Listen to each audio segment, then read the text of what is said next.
This is 7 National News, and in our top story, His Highness Dr. Sheikh Sultan bin Mohammed Al Kazmi, the Supreme Council member and ruler of Sharjah, has approved a list of scholarships for 500 high school students to join the University of Sharjah and the American University of Sharjah for the academic year 2015-2016.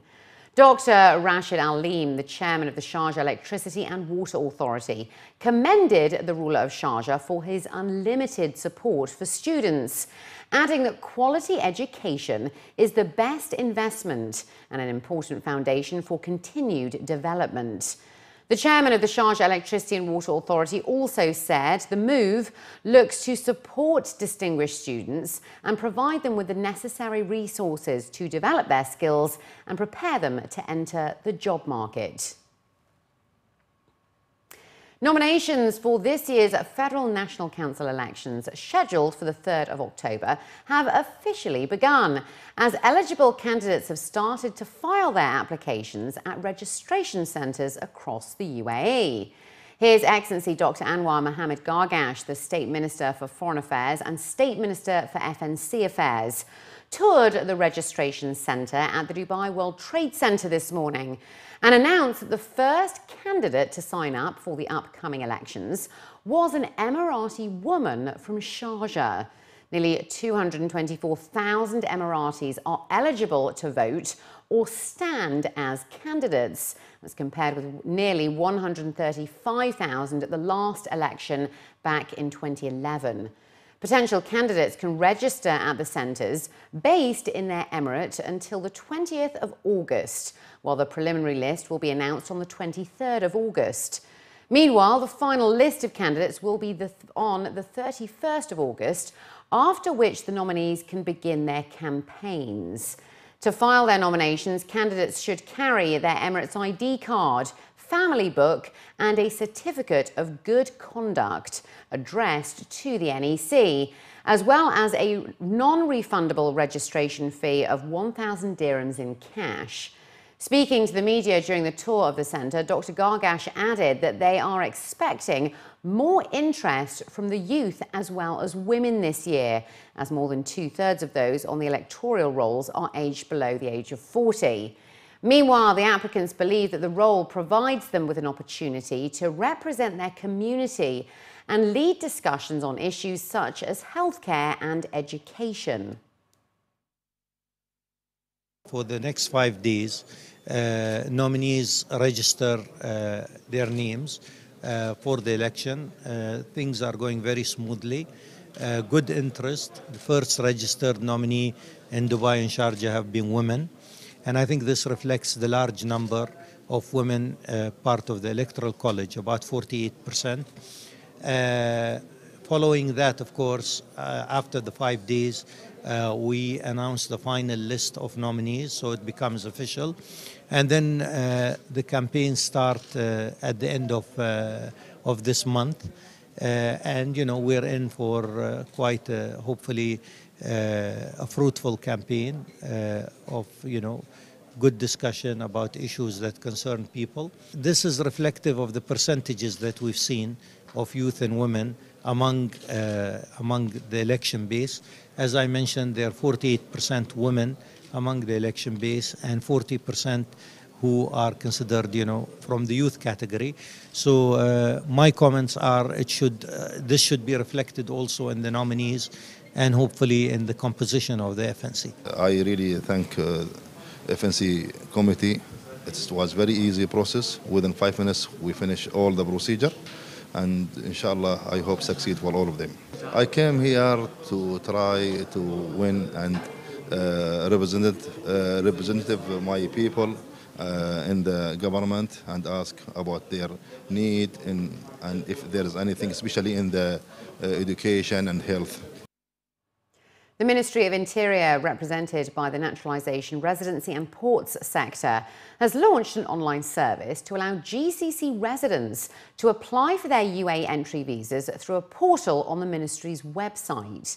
The service, which is also accessible through a smart app, allows those residing in other GCC countries and those accompanying them, such as domestic helpers, to get their UAE entry permits via a number of ports across the country. Major General Khalifa Hareb Al-Khaili, the Assistant Undersecretary of the Ministry of Interior for Naturalisation, Residency and Ports, stated that the new service looks to ultimately save time and effort for travellers, which is in line with the government vision to upgrade services provided to the public and empower the concept of fast, high-quality services. The Roads and Transport Authority will build 12 new marine transport stations at the Business Bay Canal and the Dubai Water Canal in order to boost the country's maritime sector. That's according to a senior RTA official. His Excellency Mata Al-Taya, the Director General and Chairman of the Board of Executive Directors of the RTA, said that 5 of these stations are being built at the Dubai Water Canal project, which is currently underway. And the remaining 7 stations will be built at the Business Bay Canal by 2018. According to him, the total number of marine transport stations in Dubai Creek, Business Bay Canal and the Dubai Water Canal will rise to 18, and that the marine transport sector will witness a sharp rise in the number and available transport modes, stations and passengers, with the completion of the link of the Business Bay Canal and the Dubai Water Canal with the Arabian Gulf. He explained that the marine transport sector sees an estimated 13 million passengers per year, and in view of the importance of the sector, the RTA has developed a master plan to upgrade marine transport systems, including the operation of Dubai Creek lines, the coastal line alongside the Jumeirah beaches, new islands service lines, in addition, of course, to the Business Bay and Dubai Water Canal lines. 173 people were trapped inside of vehicles on Dubai's roads. That was in the first 7 months of 2015, according to a senior official, who also revealed that these road accidents also killed 25 people. Lieutenant Colonel Ahmed Boukiba, the Deputy Director of Dubai's Police Search and Rescue Department, was quoted in a local daily as saying that those trapped resulted from 104 serious traffic accidents, which took place on Dubai's roads from the beginning of this year through until the end of July, and also injured 184 people. The Lieutenant Colonel added that since the beginning of the year, they have been able to rescue all trapped people alive from their vehicles, and those that died were gone before they reached the site.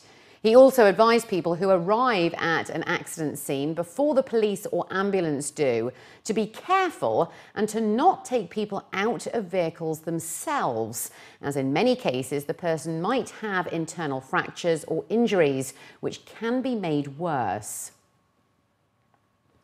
More than 100 doctors and leading health practitioners in the UAE and abroad discussed strategies to address medical legal issues, infertility and high-risk obstetrics here in the UAE, while also focusing on current trends and technology, as well as the future of the C-section. Highlighting the key issues facing the medical industry, health practitioners attending the event today said that this meeting of great medical minds creates a forum for learning the basics of healthcare, risk management, patient safety, and implementing good clinical practices to reduce errors in decision-making. Advising physicians to avoid getting into legal problems with the authorities, the Assistant Legal Advisor to the Dubai Health Authority, Ahmed Hamed Mahmoud Syed Ahmed, said that doctors should get into a habit of documenting everything about their patients, informing early about any recurring medical problems, and communicating effectively with their patients. Looking at the global statistics where 2 out of 10 doctors are involved in some sort of a medico-legal case, it is extremely important for a doctor to realize that whatever service that they provide also comes under the purview of the consumer protection. So at the end of the day, the doctor becomes a service provider and the patient becomes a client. So doctors have certain responsibilities towards their clients, just as clients have certain responsibilities towards the service providers. So what we are doing is providing a platform for doctors to understand in what way that they can improvise on their safety measures, in their treatment protocols, and also in their documentations and reporting of certain events, so that they are protected from medical legal cases. And that's the reason why we have provided this forum for the doctors to integrate with each other and also listen to the experts from the Department of Health. We always advise our physician in DHA or our DHA in private sector or any another government hospital or centers, they don't know where is the complaint coming up, for which patient can complain. For that, we say, start your defense yourself early. Once you said good day or good morning to the patient, start to use your medical file in proper way. Start to mention everything happened between you and the patient, from his history, his family history, his personal information, all procedure you taken, or lab request, or X-ray request, and especially the consent. Don't use only the general consent. You have to add any expected complication, any another complication, and any details you explain to patient, and let him to share you in the decision. When talking about fertility management for 40-year-old women and above, doctors warned that the chances of infertility in married women over 40 increased to 29%, whereas the chances of remaining childless rise to 64%. Describing that careers, work pressures and the challenges of balancing work and family do take a toll on a woman's body, health practitioners also stated that age is not necessarily a cause for infertility. Citing a recent study, doctors suggested that 1 in 4 births in the UAE is done through caesarean section, which is much higher than the stipulated rate set by the World Health Organization. Because of the late marriage, because of the higher education study, because they became financially independent, so they don't get married early because the social needs have been different. And in those age group, we have to pick them early, send them to the proper address, and then discuss with them, counsel with them the mode of treatment, chances, and outcome. And in our center, we have good outcome because, as everybody knows, this can be genetically determined. There is a lot of patients above 40 who delivered and have a healthy baby. We don't know them. But in this part of the treatment, we discuss what is her chance at this age, what is the best center worldwide are giving, and what treatment options she can have. And at level of MOH, Ministry of Health, they are working to allow the freezing embryos. If a patient is 42, 44 years old, and this is the first time she's getting pregnant through a fertility procedure, we calculate the risks of the patient as well as the input from the patient. It is that very few women get pregnant at this age, but with an IVF procedure, the number is increased. And therefore, if they were going to have the only child, the patient herself would say, look, I would rather go through an elective cesarean section and have my baby. I do not want to take the risk. So the mother's wish is always granted. But if it is just a 23-year-old girl, we would always